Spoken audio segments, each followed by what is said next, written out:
Hello, everyone, and thank you for joining us on the Fully Managed podcast. Thank you, Jesse and Gerardo, for joining me today. I really appreciate it. Hey, what's How up? are you? Good to have How are you? I'm good. How are you?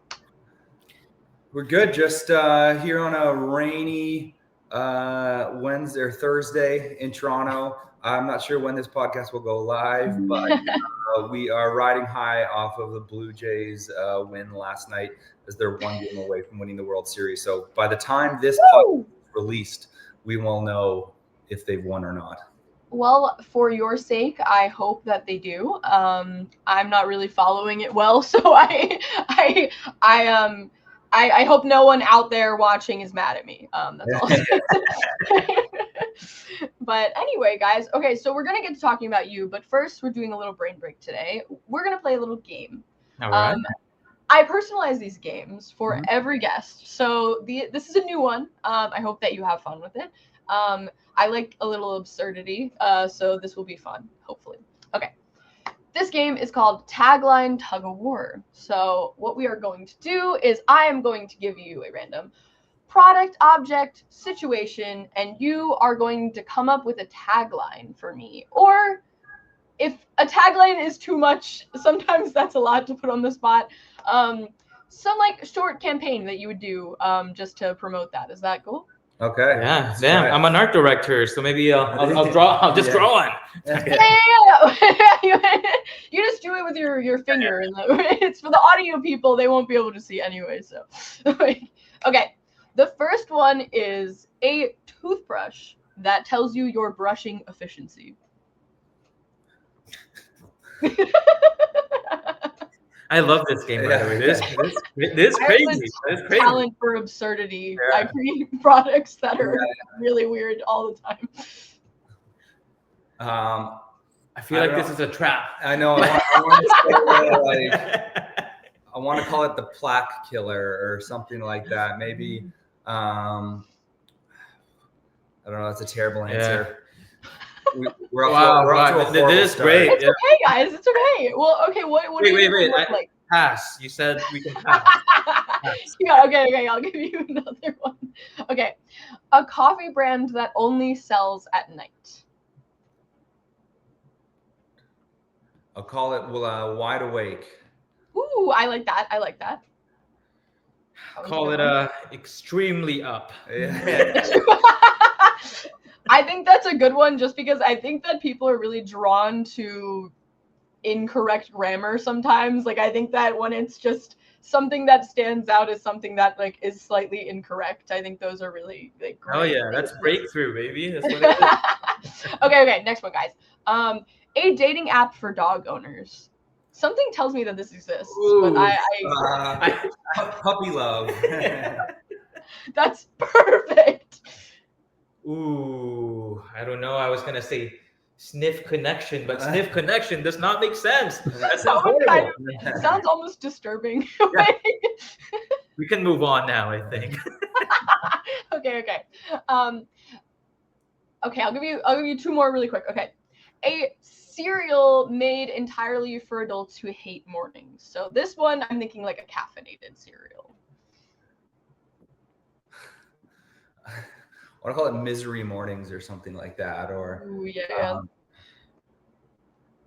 I'm gonna call it Mondays. You know, like I think that's what it is. It's very like deep. Garfield cereal. Really deep into your psyche. Yeah. Yeah, no, I hate mornings, so I think that would be a great cereal for me. By the way, feel free to take all these products and run with them. I invented them. I'm not taking credit. You can have them. You want to create your own brand. You're gonna see a big giant can line winning campaign for a caffeinated cereal coming out next year. Are you really? No. Oh, you were just moving a bit. I was like, that would be a crazy coincidence. I'm surprised it hasn't been invented already. Like, I'm gonna be honest, but anyway, okay. Last one.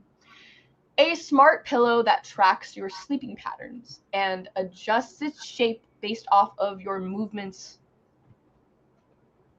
I want this to exist so badly. Wow. I'm thinking about it really hard now because it's actually kind of a cool product, you know? I would love to have this product.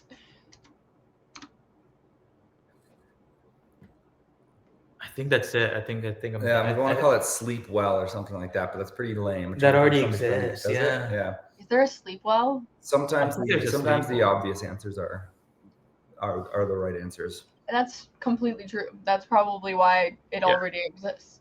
We're really bad at this game. I think that's what I realized. Like, I'm so sorry. Well, in all fairness, for everyone watching, I think this is proof that it takes a lot more work to create something amazing rather than 5 seconds of thinking. So if anything, I think that you guys are just evidence that it's a lot of hard work to create a successful and standout campaign. So I think if anything, this just proves that. But thank you guys for being my guinea pigs and participating in my game. But I want to start this out by you guys telling us a little bit about yourself, your journey, like to being partners. That's crazy. I see that that's not something that is always long lasting for people. It's a difficult journey to be able to make sure that you're creatively working together in an efficient way and like that you're both happy. And so I'd love to hear more about that. And then tell me a little bit about what you're doing today. Gonna go? For sure. Yeah. I think Gerardo and I met in school. We went to advertising school here in Toronto at a college called Humber College. And I think what's really fun about this industry in advertising is if you're a creative person, you're often paired with another person. So I had a background in wanting to be like a copywriter, and Gerardo's background is to be wanting to be a graphic designer, art director. And what's I think so fun about advertising is you work in teams, which people I think always find really unique. And I think what's special about us is that we actually, when we met in that school, we have worked together ever since then. So oftentimes in this career, people, switch partners when they either like kind of switch agencies. And there's few partnerships that, are that like kind of go the gamut and last a really long time. And I think so far we've worked together for about 13 years, which is I think kind of, our secret sauce is sort of really special. So I always joke that the last time I worked alone, I worked at a restaurant and I was 22 years old or something like that. So we met at Humber. We got our first job together at an agency called Juniper Park. It was part of TVWA. And then since then, we've worked at a few different agencies in Toronto, an agency called John Street. We worked in the States for 3 years at an agency called Matejzik Hoffer that's now BCCP. And then we came back to Toronto, and now we're working at an agency called Courage, where we are creative directors on a variety of different brands.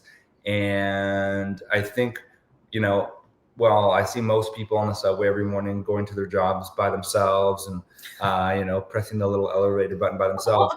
I gladly think, I never have to do that because we're always together. Oh, that's really sweet. I think probably, one of the most fun parts about this job as a creative person is that you always have somebody that you're working with and that you're making decisions with and that you're spending time with. So I feel very lucky that we're two people that enjoy each other's company. And I think we both like kind of push each other creatively. So I think that's what's kept me, I think, in this business for so long is, every day is fun because you get to go to work with your best buddy. Thank you, Jesse. Very it's really wholesome. God, very nice. I have a ton of questions about that because that is such a long time. But I do want to hear about what you're doing today as well. Tell me about like what you're excited about, and then I can get into that more.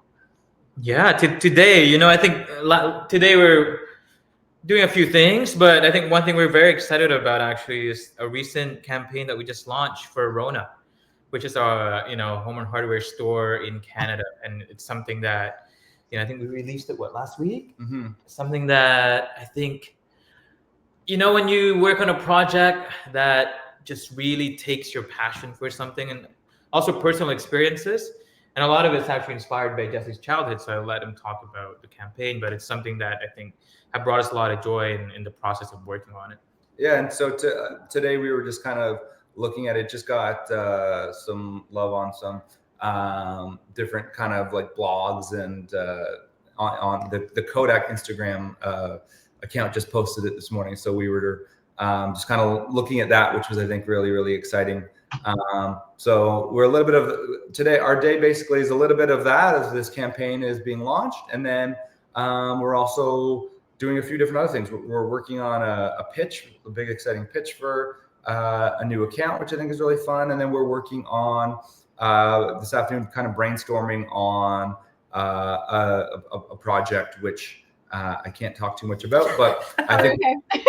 Okay. So today's sort of a mixture of a few different things, and I think what's fun about this is like you're always in a different like I think because of like part of the creative process on a few different projects. So we have one project that's just at the door that's being released, one project that we're trying to win so then we can work on it, and another project that we are in the early stages of like writing scripts and brainstorming on. So it's sort of, I think, really nice to have this sort of like mixture of work where you're, some projects are a little bit more polished, some are like you're just in the writing stage, maybe some that you're in the writing stage, but now you're like hiring directors and stuff like that. So I think today's one of those days where we have a few different projects all at different phases of their like kind of on their road to completion. Yeah, don't you love how general and kind of specific that is at the same time? Because we're like, we're doing this, but we can't tell you what it is. But we're also doing this, and we can't tell you what it is. I mean, all these.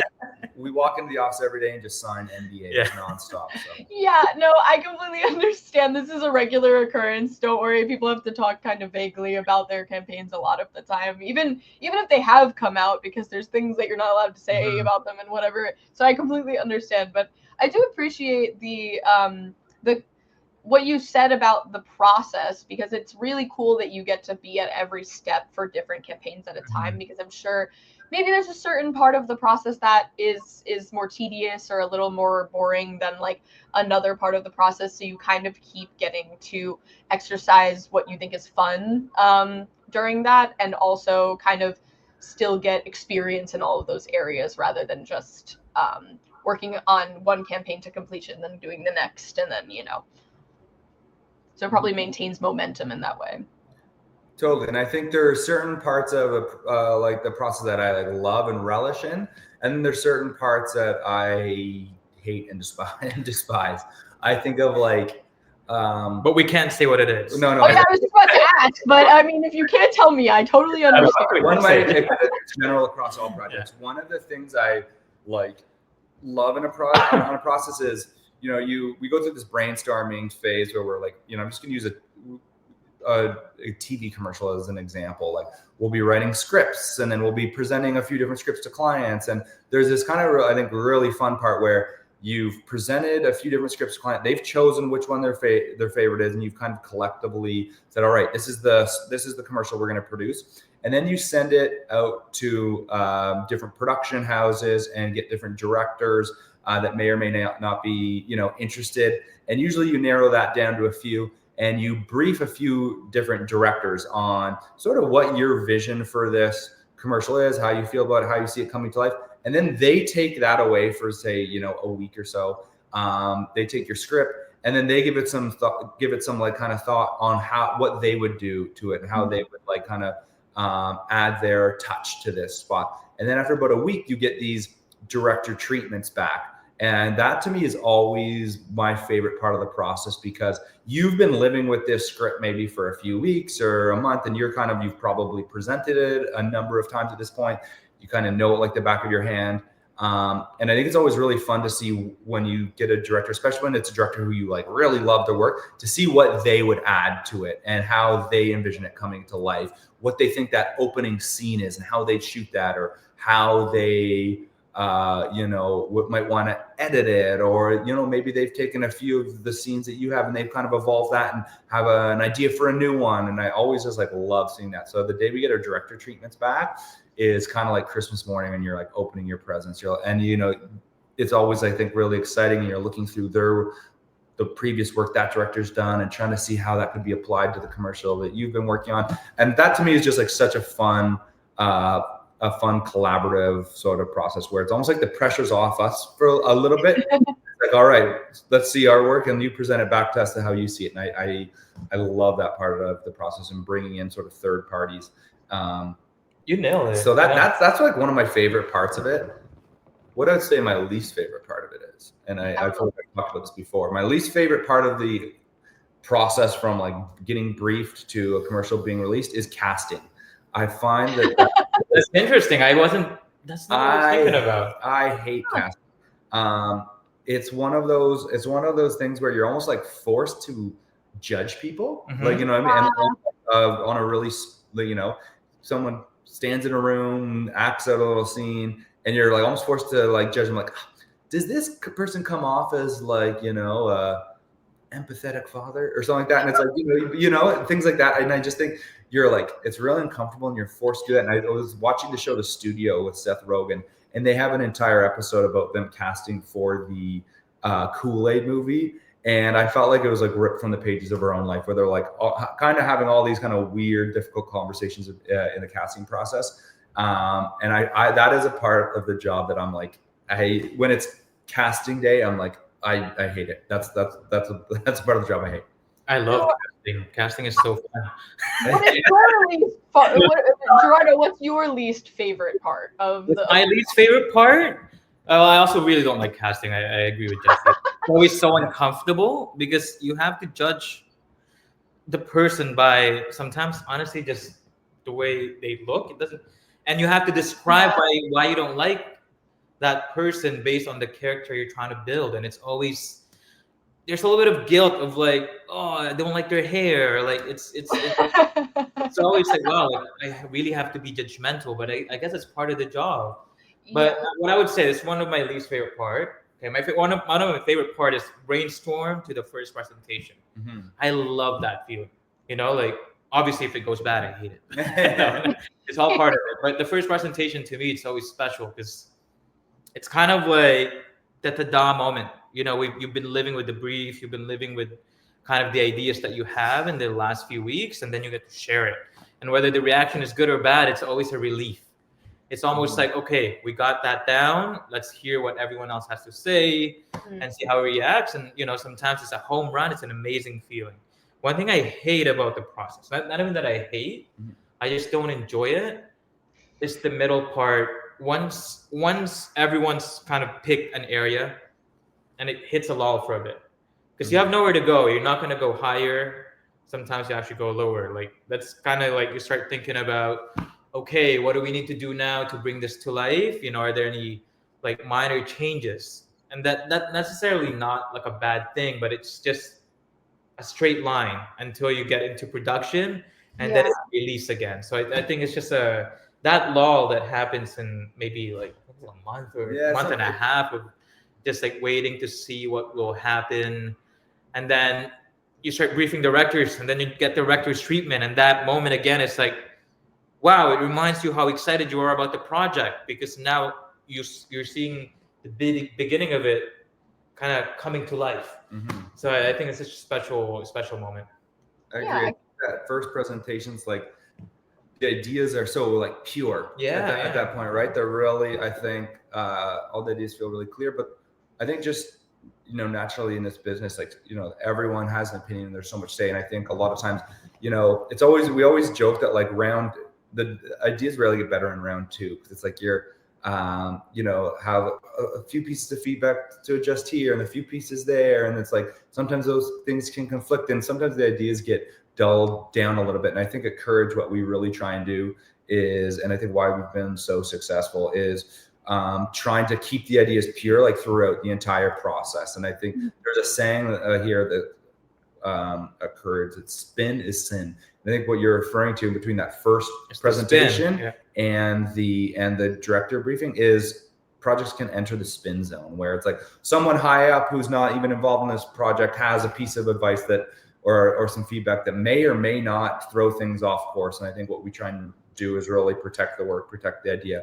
So ultimately, the end consumer who hasn't been privy to all these different conversations and dialogues within an organization, the person seeing the commercial on TV is left with a really positive and clear impression of what they're being told and ultimately feel really like positive about the brand. I think when you throw too many different things at a viewer, they may not take it in. So when we say I'm trying to keep the idea sharp and pure, it is for the, I think, benefit of the end watcher that they are left with a very, very clear takeaway from what they've just seen. I can completely understand what you're saying because I was actually just talking to a creative director at Amazon the other day, and they were kind of talking about how, like, the bureaucracy of going through the like having an idea and then going through a process of providing feedback and like every team being involved in that process, which like obviously it's a freaking huge company. Of course, there's going to be so many levels that you have to be okayed with. He said that a lot of the time it kind of ruins like the idea in the first place because it was like genuine and authentic and maybe fun or like unique, and then the more systems that it went through and the more approvals that it went through, it kind of like it became more lackluster of what the idea was initially. And so I do think that's a really great strong point to have because it still keeps the idea I don't want to say risky because risky sounds like a bad buzzword, but like it, the more stages of approval and considerations that go through an idea, the less likely that it's going to end up being unique because you're worried about all of these different things compounding on that idea. And I think it's human nature to start kind of overthinking things, you know. I think that's the danger sometimes of like timelines, you know. I think when you enter a briefing to the production, sometimes it could take up to 6 months. That's almost half the year, and a lot can happen then, you know. And then I think that's just part of our job sometimes too, is to adapt. Because sometimes, you know, when you sell an idea at the time, it's perfect for the business, and things happen in the background that sometimes we don't know about that would affect it. But I think for us, it's kind of like that's when communication is key. You know, like for us to understand, okay, what actually is affecting, or where's this feedback coming from? Because if it's a very specific feedback that now kind of kills the idea, maybe it's better to relook at it in a new way. Maybe it's better to move on from the idea that we talked about into something new that works with whatever situation we're in now. I agree. There's always like, I think when we're trying to defend the work, a lot of times when you get, you know, thoughts or feedback from clients, they often have they're often very valuable. Like they have so much insight to their business or the product they're selling that, you know, that we may not have. So we're always, I think, trying to be respectful of that too. But then oftentimes there is feedback that comes through that may alter an idea enough that it fundamentally changes the idea. And I think that's either where we, you know, call our clients and say, maybe this is where we call a timeout, and, you know, is this something, if this feedback is like something that we like must do we, you know, maybe look at moving on and starting over, given this new piece of information, this new context we have. So and I think that's something Courage is really, really good at doing. Yeah, and I prefer that sometimes because it's, I think you were saying, Shannon, like the more it goes up to the chain, sometimes when the idea changes and you lose what you're trying to say and you launch it, at the end of the day, it becomes lackluster. No one's excited about it, you know, like, and there's nothing, to me, I'm like, there's nothing worse than launching a campaign and it's out in the world and it's just like nothing happened. You know, everyone's just like, glad or to. it's something that you didn't want, like you didn't feel like really happy or good about it coming out because it wasn't necessarily what you wanted it to be because it went through so many systems. That must be like kind of heartbreaking as a creative to happen. Yeah, I think it happens. It's all part of it.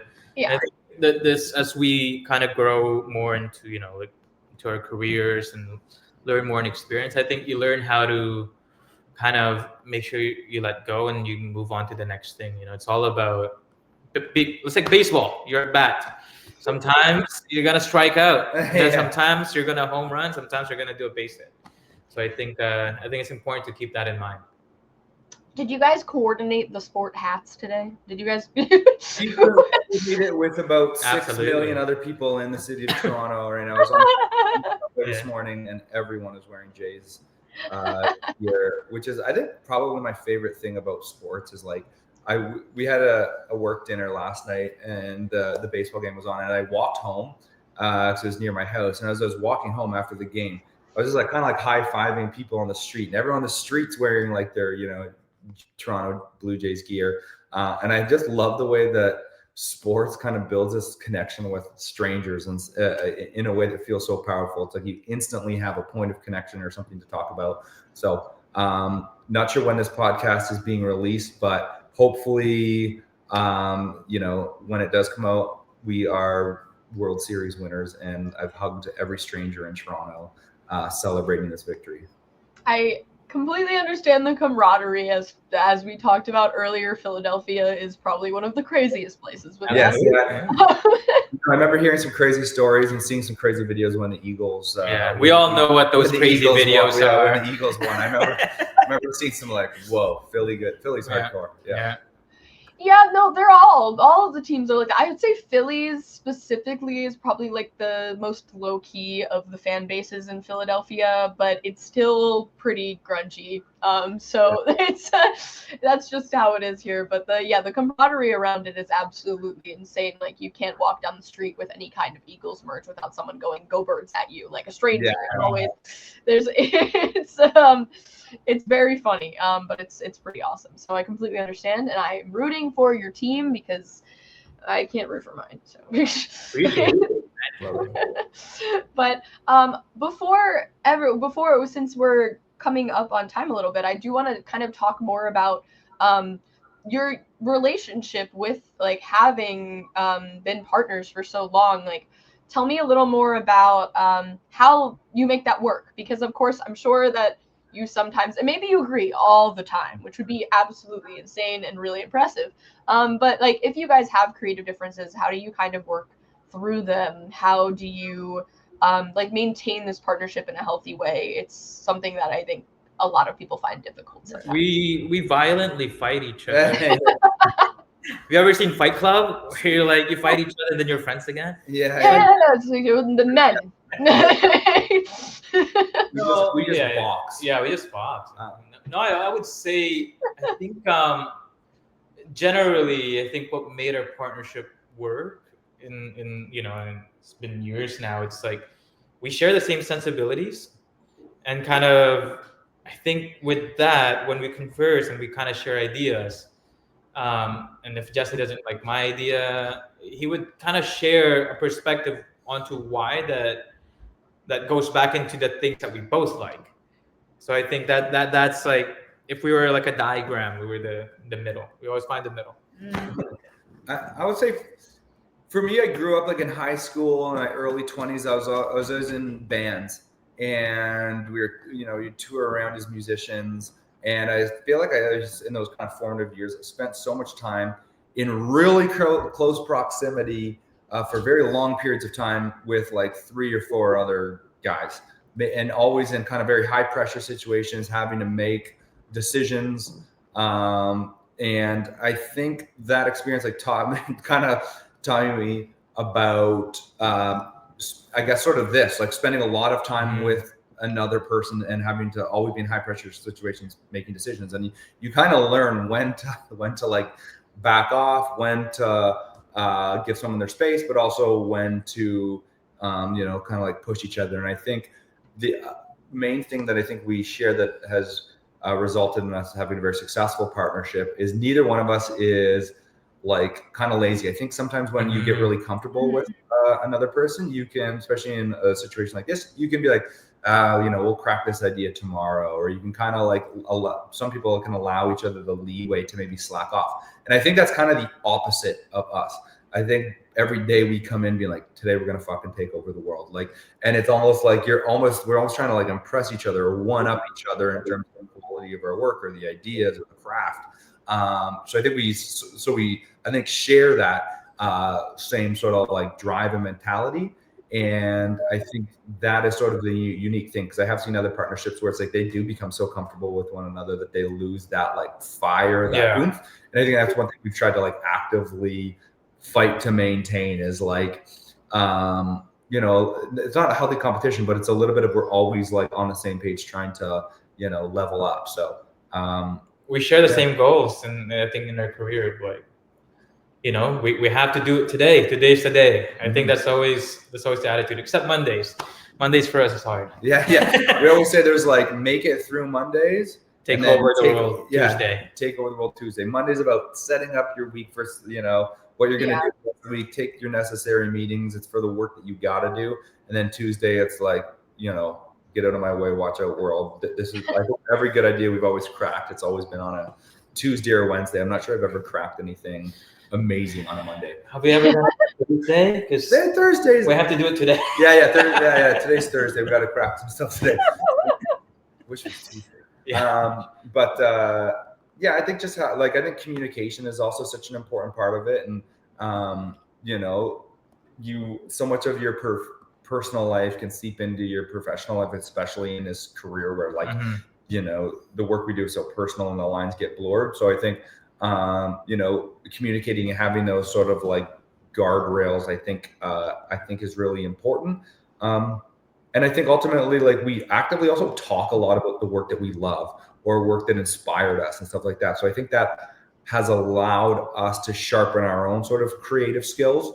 And I would say, like, even outside advertising, of course, like things that, like, movies, I think you have to keep continuing kind of sharing things that I find cool and things that you find interesting, because I think, as I said earlier, it helps create like cohesion with what we're liking, and I think that ultimately will lead into, at least for us, when we're brainstorming, references. Oh, that thing we talked about, that thing we shared the other day.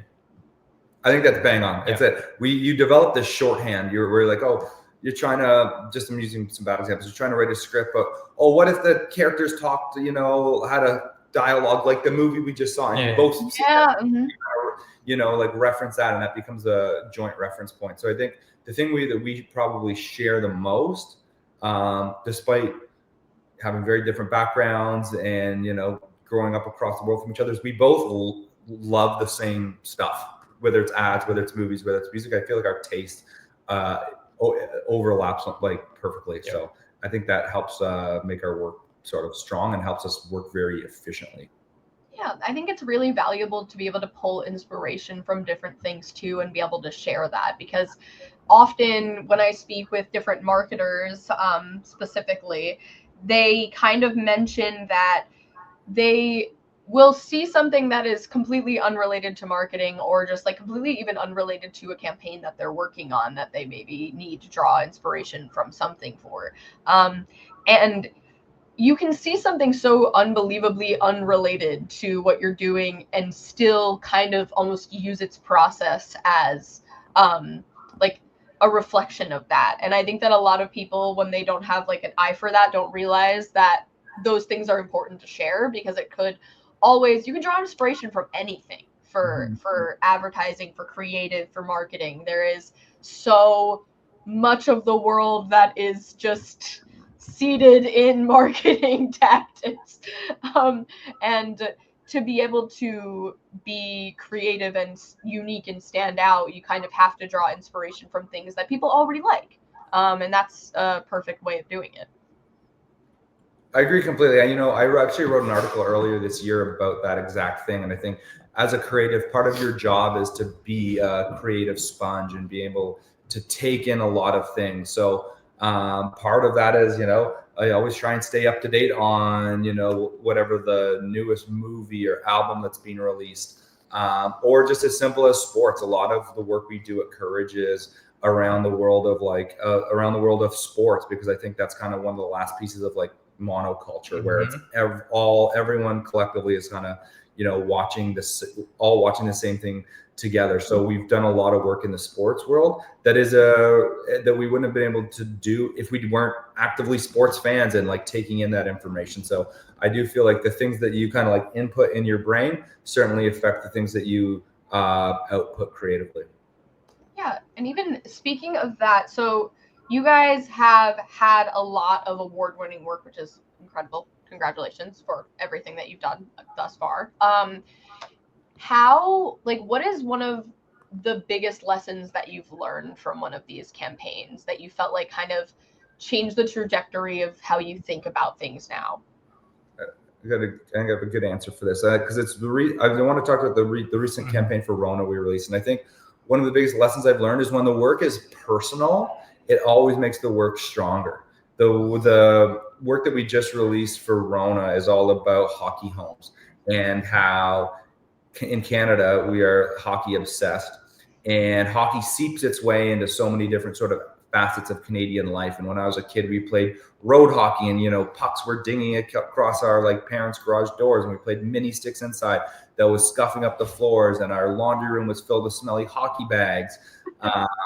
And that was so much of my childhood. And the recent Rona commercial that we just released is about sort of this ode to hockey homes, and kind of saying, no matter what hockey does to your home, Rona can help you like fix it or like build it back. So, bring on the hockey, because you don't have to worry, because, Rona help you fix it. And to me, I think the reason I'm so proud of that project, and I think the reason that it's doing so well right now, is because it was personal. It was because of our own lived experiences and our own like personal insight. So I think that there's this sort of idea, I think, that a lot of people have, where it's like you have your work self and then your like sort of personal self, and that those two things are separate. And I think what's interesting with this career is like your work is stronger when you put yourself into it, and when you you can actually, like, your lived experience is showing up in the work. So to me, that's, I think, a big lesson I learned. I look back at all the different like kind of projects that I feel really proud of over our career, and I can see an element of like something personal in each one of those. I think back last year, like we released a project for KFC. It was all about superstitions, and I feel like when I watch sports, I'm so superstitious. I'm one of those things like, oh my God, I was sitting in that chair where they scored that goal, so I should go back and sit in that chair. And I think I wouldn't sit on one of our couches. I sat on it, and they striked out. I was like, oh my God, I gotta go back. Get up. Yeah, I think it's like your own like lived experiences, and I think putting that into the work is one of the biggest lessons that I've learned to make the work stronger. It's like putting in your own beliefs, your own tastes, your own thoughts. That's bang on. Yeah, I think just to add something to that, with the recent Rona project that we have, and I think it reminded me that, and I think we talked about this before, it reminded me that the right idea brings the right people together.